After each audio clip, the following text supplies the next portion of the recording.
বৈষম্য বিরোধী ছাত্র আন্দোলনে ছাত্র জনতার উপর প্রকাশ্যে গুলি ছোড়েন ময়মনসিংহ মহানগর ছাত্রলীগের আহ্বায়ক নওশেল আহমেদ অনি। ক্যাডার বাহিনী নিয়ে তার গুলি করার ভিডিও ছড়িয়ে পড়ে নেট দুনিয়ায়। আত্মগোপনে থেকেও শেষ রক্ষা হয়নি তার। অবশেষে এই ছাত্রলীগ নেতা ধরা পড়েছেন র্যাবের হাতে। অপরাধের সাম্রাজ্য পরিচালনার জন্য তিনি গড়ে তুলেছিলেন কিশোর গ্যাং। ক্ষমতার দাপটে কারণে অকারণে গুলি ছুটতে ভীতসন্ত্রস্ত পরিবেশ তৈরি করত এই ছাত্রলীগ নেতা। স্থানীয় সূত্রে জানা গেছে, ময়মনসিংহ নগরীর নতুন বাজার মোড় এলাকায় বাসিন্দা অনি। কৈশোর থেকে সন্ত্রাসী কর্মকাণ্ডে তার সম্পৃক্ততা শুরু হয়। নগরীর বিভিন্ন এলাকায় বেপরোয়া ছেলেদের নিয়ে গড়ে তোলেন কিশোর গ্যাং। ওই কিশোর গ্যাংয়ের মাধ্যমে দাপিয়ে বেড়াতেন নগরী সর্বত্র।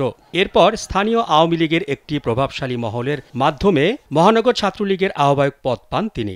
শিয়া বাটার ও ভিটামিন ই সমৃদ্ধ lily glam beauty soap. Lily, always beautiful. স্থানীয়দের কাছে অনি ছিল এক আতঙ্কের নাম।